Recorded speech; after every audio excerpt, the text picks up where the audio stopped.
wabarakatuh. Selamat sore dan salam sejahtera bagi kita semua. Bapak Ibu guru hebat seluruh Nusantara, berjumpa lagi dengan saya Supiani pada pertemuan ketiga, yaitu pembelajaran interaktif berbasis proyek. Jadi di pertemuan ketiga ini kita akan membahas mengenai alur pelaksanaan proyek penguatan profil pelajar Pancasila. Kalau sebelumnya kita sudah mengenal nih gimana sih karakteristik pelaksanaan pembelajaran berbasis proyek ya. Jadi ada yang pertama tuh kegiatannya lebih fokus pada murid ya. Kita fokuskan kepada murid untuk menjawab pertanyaan, memberikan kita tantangan kepada mereka untuk bisa mereka cari solusinya, untuk mereka bisa cari penyelesaian dari permasalahan yang kita berikan ke mereka. Kemudian karakteristik yang kedua, siswa itu mampu melaksanakan refleksi, self reflection katanya. Jadi mereka harus bisa melakukan refleksi terhadap pelaksanaan kegiatan proyek itu secara berkala. Kemudian yang ketiga, guru harus bisa mengajukan tantangan atau masalah di lingkungan yang nyata, yang real ya, yang kontekstual dengan siswanya. Lalu kita mengajak siswa untuk bisa mendesain dan mengajukan ide-ide untuk bisa menyelesaikan permasalahan itu dalam sebuah proyek yang akan mereka rancang. Kemudian kegiatannya berfokus pada keterampilan berpikir kritis, komunikatif, kolaboratif, dan mengasah kreativitas siswa. Maka dari itu pembelajaran proyek ini, pembelajaran berbasis proyek ini, yang kelima itu karakteristiknya adalah siswa dapat merancang hasil proyek secara teratur. Dan dia akan tadi cari solusinya, maka dia akan merancang hasilnya juga secara teratur dengan cara bagaimana melihat kembali garis besar perencanaan yang telah mereka lakukan, sehingga nantinya mereka bisa mengeceknya kembali. Jadi penyelesaian itu akan tersusun seperti itu. Kemudian yang kelima, proses evaluasi dalam kegiatan proyek dilakukan secara kontinu dan berkelanjutan. Jadi penilaian atau evaluasinya itu menyeluruh dari tahap perencanaan hingga akhir. Yang ketujuh, atau di bagian akhirnya dari kegiatan pembelajaran berbasis proyek, dilakukan penilaiannya secara kualitatif. Itu tadi 7 karakteristik pembelajaran berbasis proyek. Kalau untuk kali ini kita akan membahas alur atau sintak dari pembelajaran berbasis proyek. Jadi sintak dari pembelajaran berbasis proyek, yang pertama, Bapak Ibu harus bisa menyiapkan pertanyaan atau penugasan tugas proyek. Jadi sudah disampaikan bahwa kita saat melakukan pembelajaran berbasis proyek tidak lagi mengajar secara ceramah atau konvensional, tapi Bapak Ibu bisa memberikan stimulus kepada mereka dengan memberikan pertanyaan-pertanyaan yang terbuka, memberikan tugas-tugas proyek yang harus mereka selesaikan. Jadi berikan pertanyaan kepada siswa yang nantinya akan mendorong, itu bahasanya pertanyaan pemantik ya, yang akan mendorong siswa untuk melakukan suatu aktivitas dalam kegiatan yang akan mereka lakukan atau proyek yang mereka buat. Jadi pemberian pertanyaan tadi berkaitan dengan ya tujuan pembelajaran yang mau kita capai atau kompetensi dasar yang mau kita capai dalam kehidupan nyata. Ya harus real pertanyaannya, permasalahannya harus kontekstual, harus sesuai dengan karakteristik lingkungan yang ada di sekitar siswanya. Kalau misalnya kita tinggal di pesisir, berarti ya kita berikan pertanyaan kontekstual sesuai dengan daerah pesisir. Kalau Bapak Ibu yang di kota, berikan pertanyaan atau yang sesuai dengan di kota, sehingga mereka bisa benar-benar actionnya itu nyata. Nah, seperti itu. Jadi kalau misalnya Bapak Ibu yang tinggalnya di pegunungan, ya maka galilah sebuah pertanyaan terbuka yang sesuai dengan konteks yang Bapak Ibu tinggali, sehingga mereka benar-benar melakukan kegiatan ini secara nyata ya, atau real ya, seperti itu.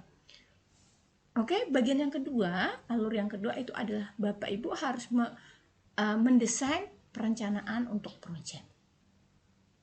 Jadi mendesain pelaksanaan proyek itu tidak hanya dilakukan oleh Bapak Ibu guru, namun kita sudah melibatkan siswanya. Jadi sebenarnya harusnya porsinya lebih banyak siswanya yang memberikan membuat rancangan desain proyek ini. Namun kita lihat lagi, kalau Bapak Ibu yang ada di SD mungkin akan sedikit kesulitan kalau kita melimpahkan kewenangan sepenuhnya kepada siswa. Jadi memang kita banyak menuntun dan juga mungkin, tapi kalau bisa mengarahkan itu agak kita kurangin. Jadi seperti, tapi kalau Bapak Ibu yang di SMP atau SMA, mungkin dengan Bapak Ibu sudah kasih pertanyaan-pertanyaan stimulus, saya yakin dan percaya siswa-siswanya nanti akan lebih sudah, oh begini Pak, begini Bu, seperti itu. Namun kalau kita yang di SD mungkin perlu memancingnya itu lebih banyak lagi, stimulus yang kita berikan harus lebih seperti itu.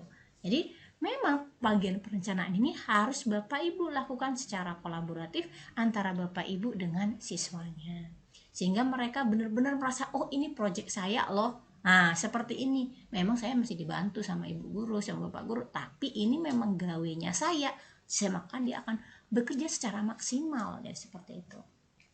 Jadi perencanaan dilakukan supaya semua pihak merasa memiliki proyek. Itu tadi yang saya sampaikan. Terutama siswanya nih, dia harus punya ada rasa memiliki proyek tersebut. Oke, next kita lanjut ke sintak yang ketiga, menyusun jadwal pelaksanaan proyek. Jadi untuk menyusun jadwal pelaksanaan proyek ini, Bapak Ibu harus yang pertama, setelah mendesain proyek, maka kita harus menyusun jadwal. Jadi aktivitas-aktivitas yang akan Bapak Ibu lakukan. Misal, di tahap awalnya seperti apa, perencanaannya, apa saja yang mau dilakukan, alat dan bahan apa yang mau dibutuhkan, aktivitas di hari pertama, hari kedua, hari ketiga, dan seterusnya. Jadwalnya, alokasikan waktu berapa hari atau berapa minggu. Kalau misalnya kalau untuk kegiatan intra ya bolehlah 2 sampai 4 minggu, kalau bisa satu proyek udah selesai. Idealnya sih 2 minggu gitu. Jadi karena mengingat akan banyak lagi nih proyek-proyek di mapel lain yang mungkin akan gantian gitu. Jadi kita harus manage waktunya juga sedemikian rupa dengan ya beban sebuah proyek itu yang bisa maksimal gitu. Ya. Jadi timelinenya disusun. Jadi nanti hari pertama apa, hari kedua apa, deadline-nya kita tentuin juga. Kapan sih terakhir nih tugasnya udah disampaikan? Kapan dilaksanakan apa tadi namanya? Pelaporan hasil, karena kita akan adakan presentasi nih. Seperti itu Bapak Ibu, karena ada di tahap perencanaan, tahap pelaksanaan, tadi pelaksanaannya, baru tahap pelaporannya. Jadi ada tahapan pelaporan, di mana tahapan pelaporan mereka bisa menyusun dalam bentuk makalah atau bentuk laporan, bisa dalam bentuk PowerPoint akan mereka sampaikan.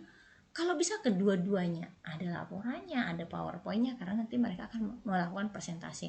Namun, ya kita tergantung karakteristik siswanya kita. Kalau siswanya kita mampu misalnya mereka melakukan presentasi buat laporan, ya itu lebih bagus lagi. Tapi kalau misalnya hanya buat laporan, mereka menyampaikan, membacakan laporan, enggak masalah sih, seperti itu.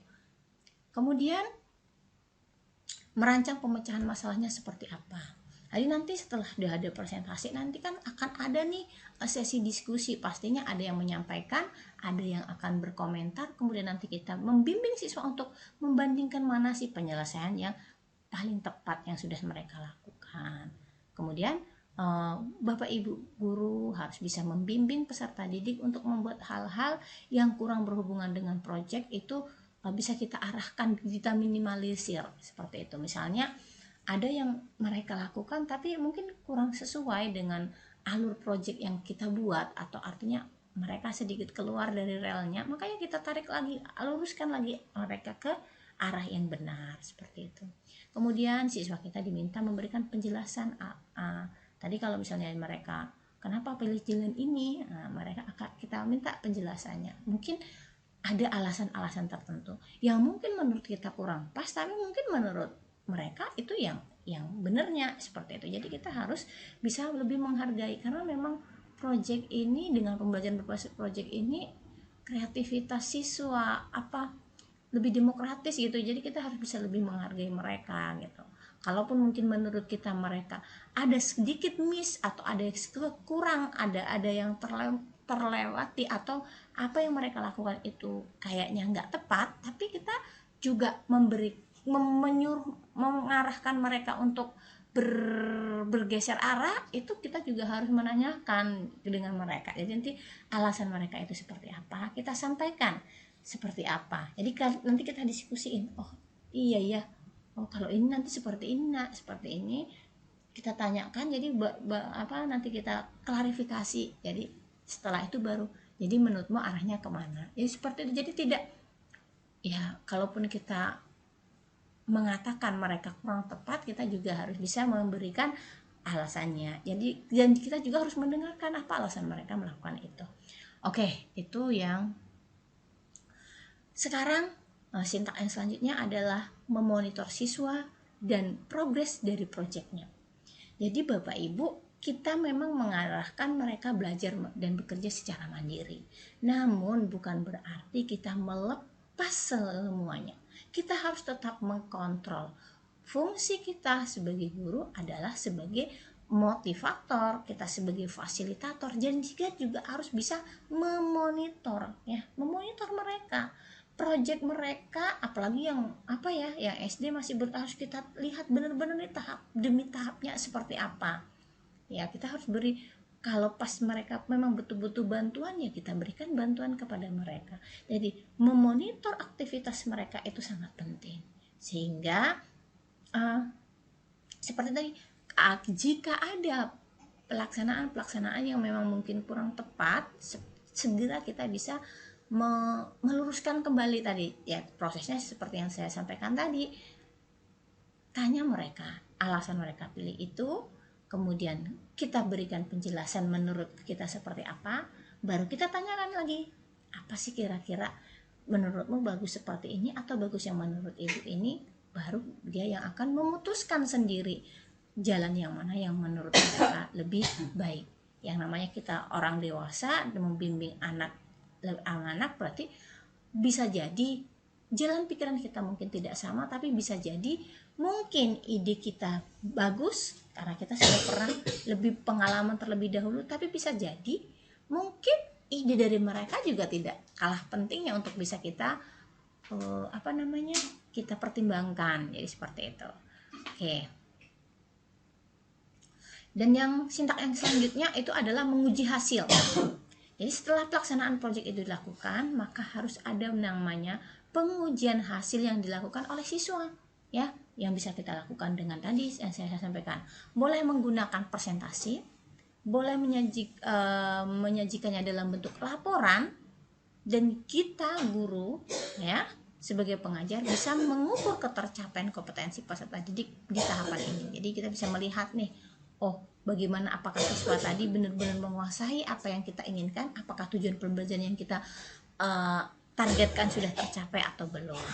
Kemudian kita selanjutnya adalah mengevaluasi pengalaman, ya. Tugas guru untuk membimbing proses pemaparan proyek, menanggapi hasil proyek yang sudah selesai, dan di saat terakhir kita harus bisa melakukan yang namanya evaluasi. Evaluasi pelaksanaan proyek bisa Bapak Ibu lakukan dari awal sampai akhir pelaksanaan proyek, di mana kita tidak hanya mengevaluasi capaian pembelajaran yang mereka dapatkan, tapi kita bisa mengevaluasi, bisa jadi dari kitanya bagaimana kita memfasilitasi mereka, kita mengevaluasi bagaimana pelaksanaan proyek yang telah dilakukan oleh siswa-siswi kita. Barulah nanti kita bisa menyimpulkan hasil akhir pelaksanaan proyek ini seperti apa. Jadi ingat Bapak Ibu, evaluasi pelaksanaan proyek itu bersifat kualitatif atau deskriptif, ya, capaiannya, bukan dalam bentuk kuantitatif atau angka. Selanjutnya kita akan lihat ini salah satu contoh pelaksanaan pembelajaran berbasis proyek. Ini contohnya, materinya adalah kerajinan limbah organik. Pembelajaran yang pertama ini ada alokasi waktunya, tujuan pembelajarannya banyak. Nah, yang pertama nih, siswa dapat menyampaikan pendapat dengan jelas tentang keragaman kerajinan dari bahan limbah organik, serta membaca materi dan melihat gambar di buku. Jadi di tahapan ini memang siswanya kita disuruh mengeksplorasi dulu konsepnya seperti apa. Maka untuk bisa mengeksplorasi konsep, mereka bisa menjelaskan setelah mereka baca, ya, baca atau melihat buku, atau kita kasih mereka artikel tentang si keragaman kerajinan yang terbuat dari limbah organik tadi. Baru nanti mereka akan menyampaikan apa saja sih limbah organik tadi, kemudian kerajinan apa saja yang bisa dibuat dari limbah organik tersebut. Kemudian yang kedua nih, siswa dapat menganalisis sebuah produk yang tepat. Nah, berdasarkan tata kelola desain yang berkelanjutan setelah memahami teori desain tadi. Jadi setelah dia tahu ini, oh kerajinan dari limbah organik ini seperti ini nih, baru mereka akan cocokkan kan, sudah dengan berbagai sumber dia akan tahu nih, oh ternyata di tempat kita nih, contoh di tempat kami karena selain pesisir kami juga ada di tepi pantai.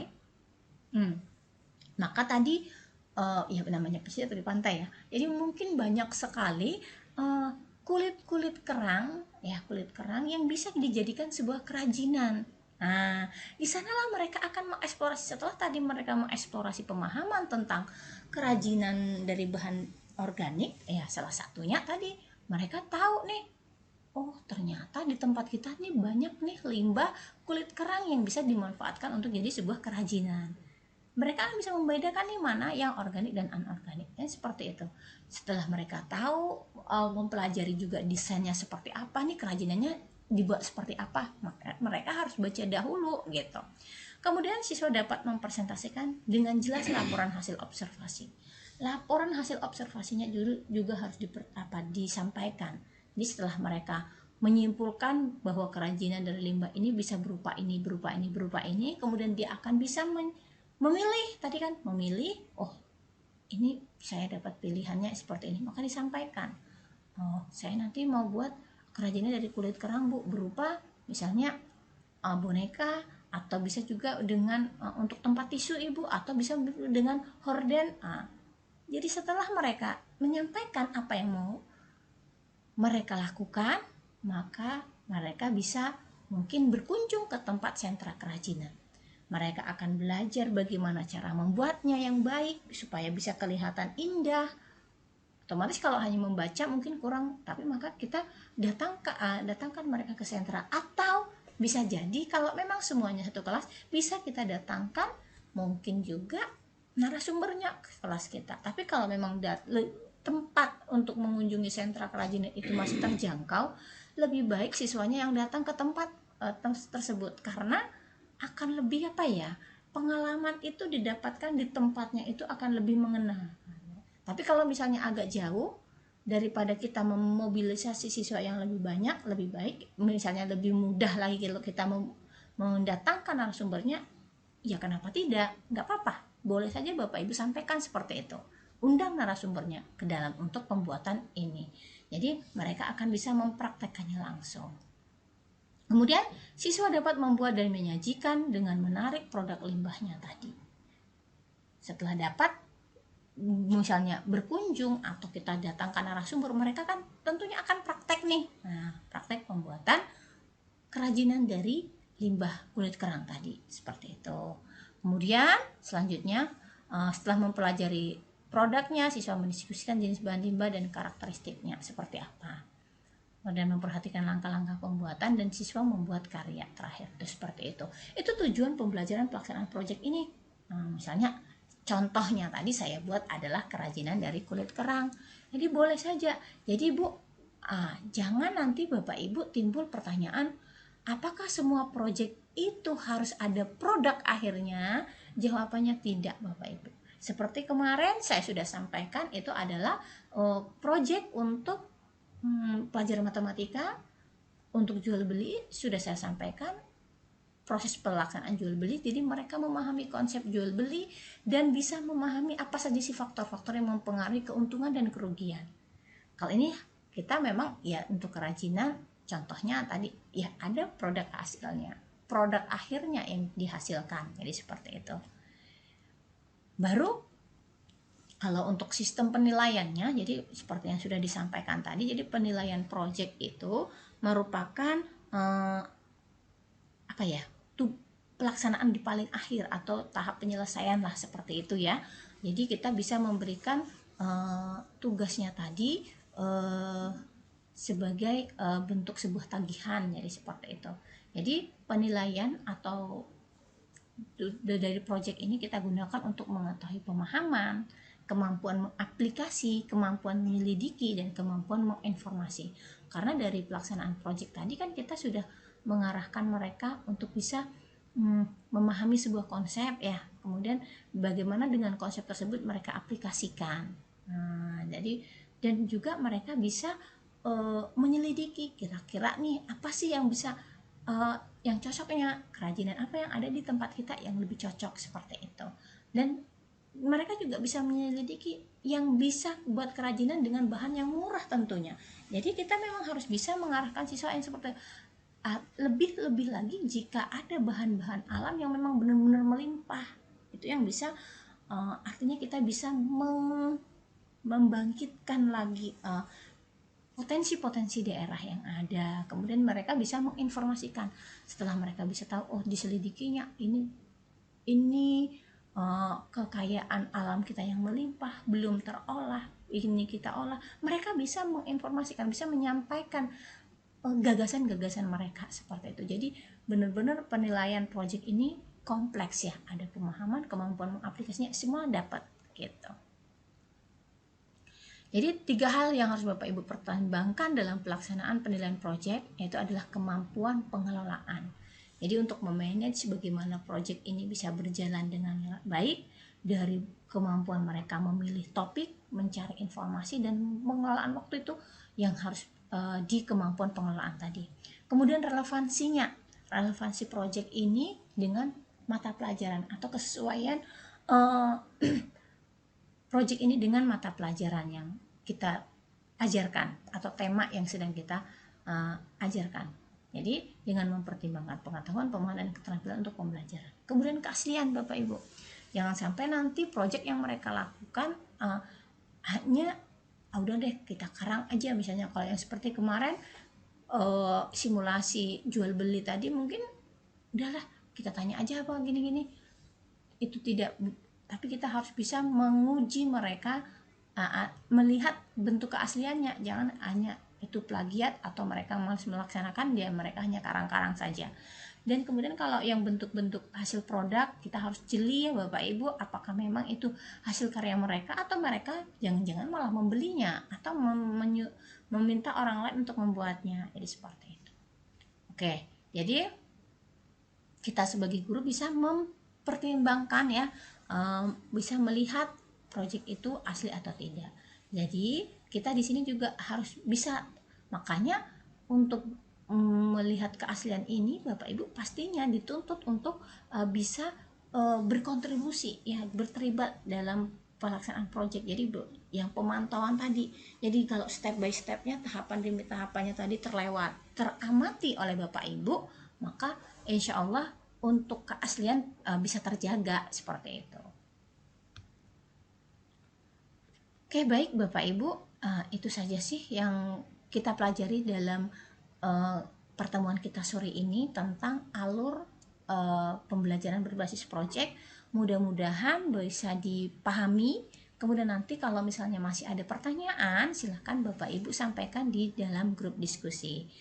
Saya akhiri, wabillahi taufiq wal hidayah. Assalamualaikum warahmatullahi wabarakatuh.